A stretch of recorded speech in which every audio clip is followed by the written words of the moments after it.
Dans le cadre des rencontres photographiques du 10e, l'Union des photographes professionnels et le collectif FETAR s'associent pour la réalisation de podcasts avec les artistes exposés. On reçoit Juliette Alma. Bonjour Juliette. Bonjour. Juliette, quelques mots sur votre parcours. Vous avez étudié les sciences humaines avant d'être diplômée du master de photographie de l'École nationale supérieure Louis Lumière en 2019. Votre pratique photographique oscille entre le travail du portrait, de la commande et de vos projets artistiques. Avec une approche à la fois documentaire et plastique, vous aimez explorer les émotions, l'intimité et les questions d'identité. Vous aimez faire dialoguer vos images avec d'autres médiums, comme l'écriture, le son ou la recherche. Vous êtes la récente lauréate du prix Fisheye de la création visuelle. C'est un ruban qui relie de nombreuses expositions que l'on retrouve cette année aux rencontres photographiques du 10e. La disparition, l'absence, le deuil. Comment évoquer la présence, le souvenir de l'être aimé, l'odeur de sa peau, la mouvance des corps. On converse avec Juliette Alma et sa série Salted Love qui évoque avec beaucoup de poésie nos vies éphémères. Juliette, est-ce que vous pouvez évoquer ce qui va être présenté et ce qui est présenté actuellement aux rencontres du 10e, cette série Salted Love? Oui, tout à fait. Il s'agit de tirages réalisés avec une technique ancienne. C'est la technique du papier salé. Mhm. Pour expliquer un petit peu en quoi ça consiste après. Bien Et sûr. donc, Ouais. ce qui est exposé, ce sont des portraits, mais de dos. Donc, on n'a pas accès au visage. On les devine peut-être sur certaines images, mais on n'a vraiment pas accès au visage des personnes qui sont représentées. En Mhm. revanche, on voit leur posture, leur nuque, leurs cheveux. Et la particularité surtout de ces tirages-là, c'est qu'ils sont éphémères. Mhm. C'est la lumière en fait qui vient petit à petit les effacer en fait. Ils, ils disparaissent vraiment au fur et à mesure. Et donc, si on revient à deux moments différents, on ne verra pas la même chose. D'accord, ok. Et alors, est-ce qu'on peut évoquer, cette technique, voilà, du tirage bien particulière. Je crois que c'est Henry Fox Talbot qui avait inventé ce procédé. C'est Oui, ancien, c'est 1830, hein. exactement, oui, ça fait vraiment partie des techniques primitives et c'est vraiment le moment en fait avant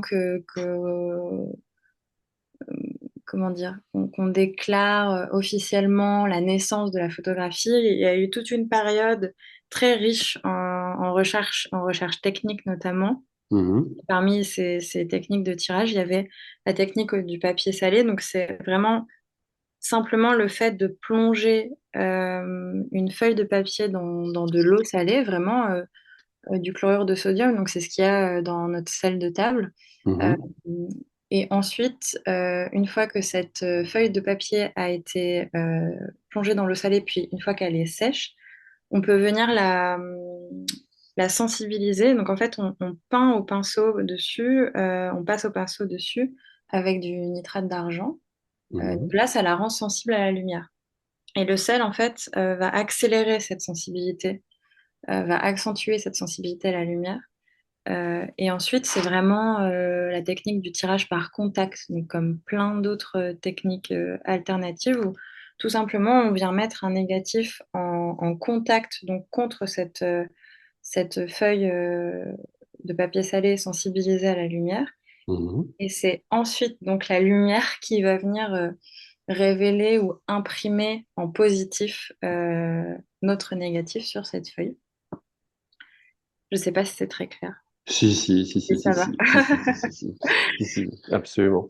Et donc, cette série, Celted Love, donc, est-ce que c'est un peu la suite de votre mémoire d'études qui s'appelait Modern Ghost, je crois? Oui, c'est vraiment, en tout cas, c'est le même principe, c'est les mêmes, même le même principe d'image, parce que du coup, il y a des personnes représentées qui n'étaient pas dans la première série de parties pratiques de mémoire.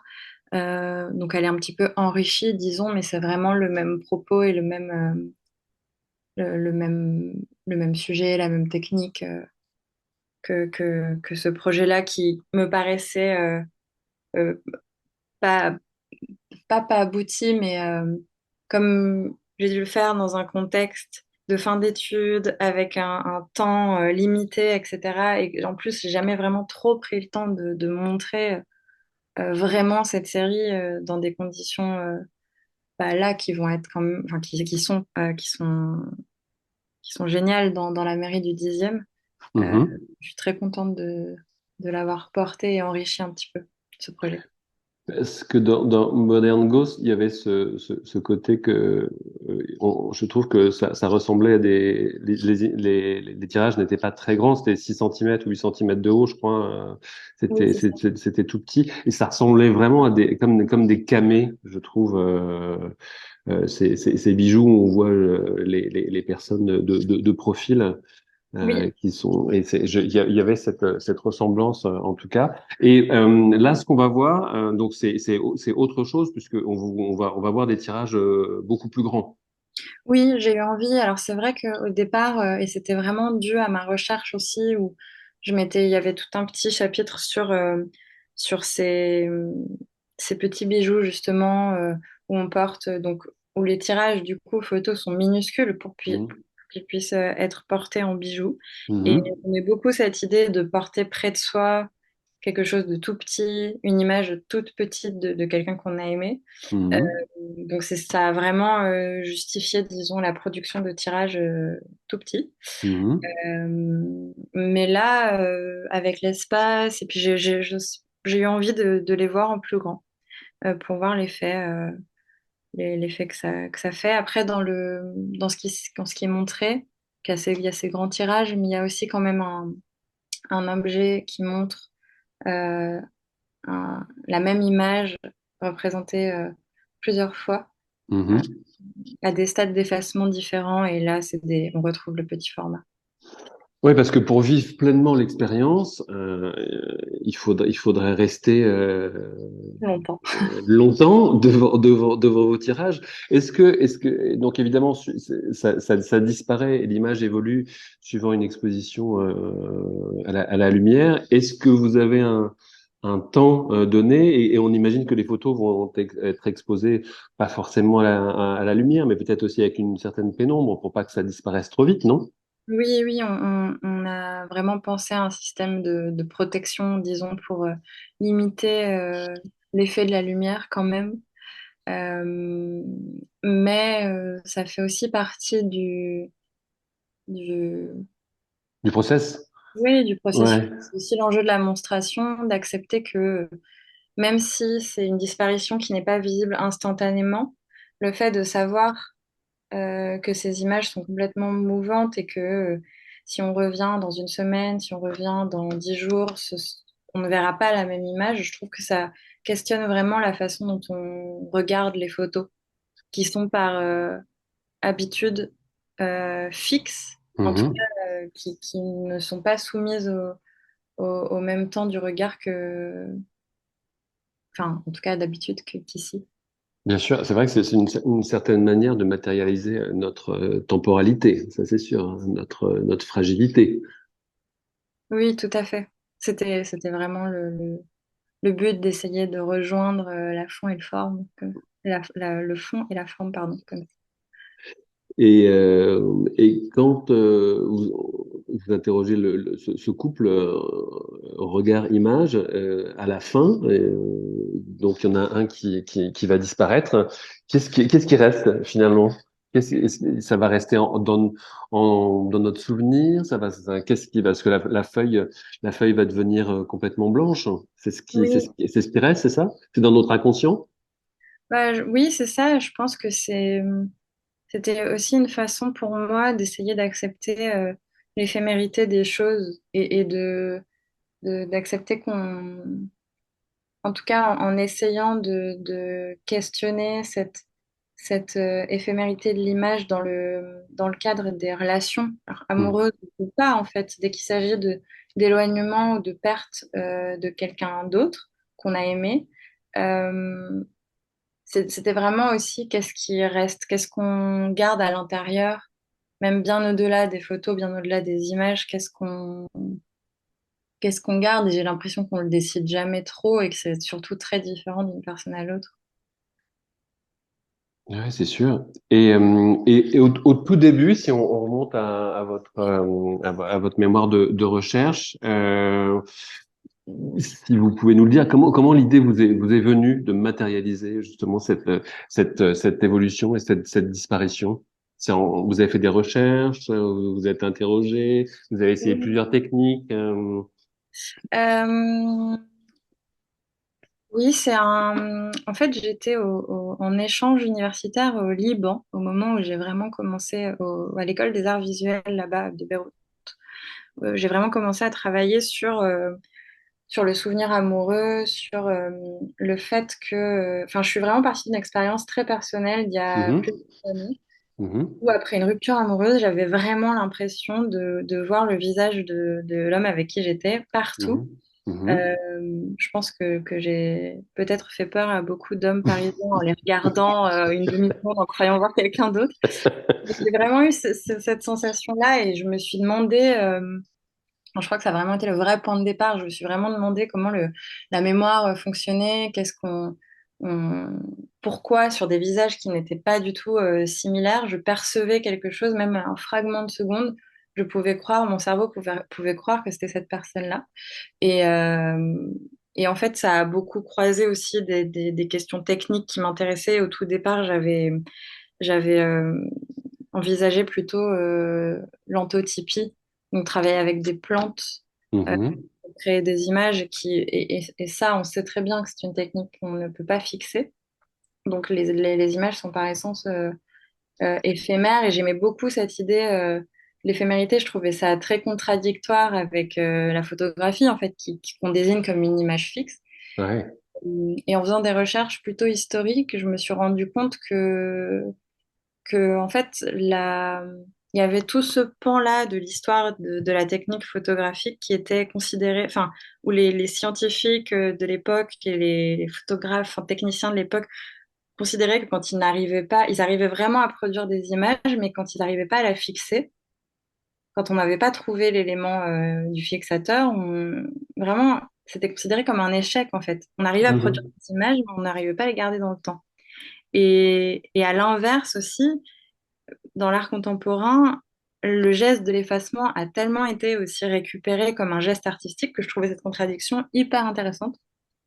Donc euh,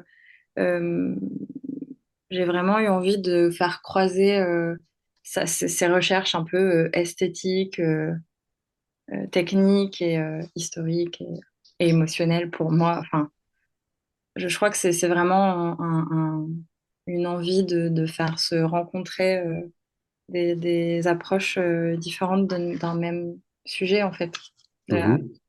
qui m'a fait écrire ce mémoire. Est-ce que dans vos prochaines séries, vous continuez d'interroger justement ce côté éphémère ou vous passez à autre chose? Parce que vous avez différentes pratiques photographiques, hein. Vous avez votre approche et de votre travail sur Beyrouth ou sur le Liban est plus proche du documentaire, on va dire. Est-ce que les prochaines séries continuent à interroger aussi le médium ou vous revenez à quelque chose, j'allais dire entre guillemets, de plus classique? Euh, alors là, en tout cas, dans les projets qui ont suivi, euh, qui existent déjà, il n'y a pas autant, en tout cas, ce questionnement et ce travail de la matière, j'ai envie de dire. Mhm. Je le questionne quand même un peu dans Toujours Diane, qui a été montré à Arles, du coup, au sein de la galerie Fisheye, mais Mhm. pas de manière aussi poussée que pour ce projet-là. Après, ça reste quand même quelque chose qui m'intéresse et j'aime beaucoup le travail euh, du tirage. Enfin, j'aime beaucoup la physicalité de l'image comme ça. Donc, je pense que c'est quand même quelque chose que je vais poursuivre à un moment. Chaque visiteur va prendre connaissance donc d'une œuvre unique. Cela nous interroge sur la question de la monstration. Qu'est-ce que vous pouvez évoquer là-dessus? Qu'est-ce que vous nous proposez, Juliette? Euh, Bien, je crois que ça fait vraiment partie de la. Enfin, je crois que ça s'inscrit vraiment, que ce sont des questions qui s'inscrivent vraiment dans la continuité de de ce qui m'intéressait dans cette recherche de fin d'études, de vraiment venir questionner ce qu'on considère comme acquis, j'ai envie de dire, dans le sens où là, j'ai vraiment cherché à, à venir questionner le fait qu'une photographie, du coup, n'est pas forcément une image fixe et Hmm. aussi à venir un peu bousculer la façon dont on regarde ces images, notamment parce que il y en a tellement, notre regard est tellement soumis à plein d'images. Je me suis vraiment demandé qu'est-ce que ça fait de regarder une image qui disparaît, dont on sait qu'elle est en train de disparaître, même si c'est pas quelque chose de complètement instantané. Et donc, du coup, la question de la monstration, elle était intéressante et un peu difficile aussi parce qu'on sort forcément des monstrations, des codes classiques en tout cas, où on imprime son tirage, on le montre. Voilà, il n'y a pas de question, il n'y a pas forcément, il y a une question bien sûr de scénographie, il y a une question de quelle image va dialoguer par rapport à l'autre, mais on sait très bien qu'elles sont là. Il n'y a pas de question de temps du regard. Et là, c'est dur parce qu'on a quand même envie, enfin moi en tout cas, j'ai très envie que tout le monde puisse voir ces images-là. Mais du coup, euh, comme il y a ce, il y a un- elles existent dans un temps qui est défini et limité, Hmm. c'était vraiment comment faire saisir au spectateur cette éphémérité-là. Et du coup, ça revient aussi à assumer le fait que peut-être certaines personnes vont voir une image où il faudra deviner, peut-être Hmm. plus que voir ce qui s'y trouvait, ou ce qui s'y trouve encore. C'est quand même aussi pour ça que on a choisi de décliner un petit peu les supports. Il y a quand même une vidéo aussi, une petite vidéo où il y a un texte, mais qui, avant ce texte-là, montre l'effacement d'un tirage accéléré, disons. Alors c'est de la vidéo, c'est pas du tout la même matière, la même Hmm. matérialité, mais quand même ça rajoute, je trouve, une dimension. Et puis il y a aussi ces espèces de petits, enfin ces petits tirages témoins euh, à des stades d'effacement différents qui peuvent aussi permettre d'appréhender les différentes étapes de vie de ces tirages-là. Euh, La vidéo, elle était forcément nécessaire. Est-ce que c'est pas un peu un magicien qui explique son tour de magie? Est-ce que vous vous êtes posé cette question de la mettre, enfin en tout cas de la laisser avoir aux visiteurs ou pas? Oui, je me suis posé la question. Après, je trouvais que de faire dialoguer des techniques aussi anciennes avec un outil très commun et très enfin, voilà, témoin de notre société numérique et actuelle, je trouvais ça assez intéressant de faire se rencontrer, disons, en tout cas dialoguer ces deux espaces. Et aussi parce que au tout départ, Modern Ghost, donc la série que j'avais présentée pour ma partie pratique de fin d'études, je m'étais un peu inspirée de ce qu'on appelait à l'époque, enfin, de ce qu'on appelle toujours le phénomène du ghosting, c'est-à-dire que quand on est dans une relation et que d'un coup, la personne disparaît et ne répond absolument plus. Hmm. Et du coup, je trouvais ça intéressant aussi d'essayer de rentrer un peu dans le support du téléphone, des messages. Je trouvais ça bien. Après, c'est vrai que c'est dur de. Enfin, c'est une vraie question et c'est encore quelque chose en fait que je cherche. Je Ouais. pense quel est le meilleur moyen de montrer et de donner à voir ces techniques-là et ces supports-là, cette problématique-là, parce que à la fois, j'ai pas envie non plus de trop en dire et de tomber dans quelque chose de complètement didactique et explicatif, et en même temps, j'ai envie que les spectateurs et les spectatrices puissent saisir l'enjeu de ce travail-là. Est-ce qu'il y a aussi des poèmes, non, qui accompagnent, enfin, il y a un texte qui accompagne, il me semble, Oui, c'est ça. des échanges. Enfin, est-ce que c'est un poème ou c'est des échanges SMS ou c'est un ghosting qui est en cours?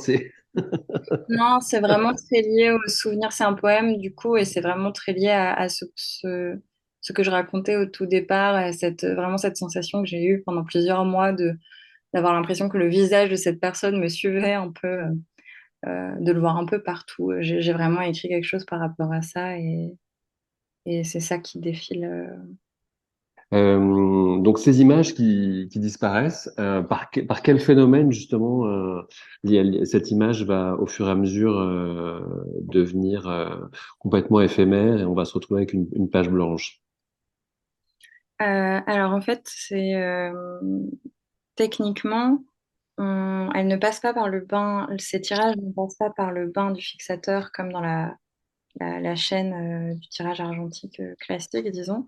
Mhm, Mais par contre, elle passe par une stabilisation, ce qu'on appelle une stabilisation, et c'est vraiment William Henry Fox Talbot qui le faisait ainsi. mhm. Donc les tirages sont replongés dans une eau salée, et ça a pour effet non pas de stopper la sensibilité à la lumière comme le fait le fixateur, mais plutôt de ralentir ce processus-là. Euh, et donc, du coup, elle s'efface, mais beaucoup plus lentement que si on n'avait rien fait, si elle n'avait pas, si on avait juste exposé notre tirage à la lumière et c'est tout. Si on avait enlevé le négatif, là, elles auraient disparu beaucoup plus rapidement. Parfait. Merci beaucoup, Juliette, Et pour, merci à ce- vous. pour cette conversation. On se précipite pour aller voir Salted Love aux rencontres photographiques du 10e. Ça se passe à la mairie du 10e du 28 septembre au 28 octobre. Juliette, à très bientôt. À bientôt, merci.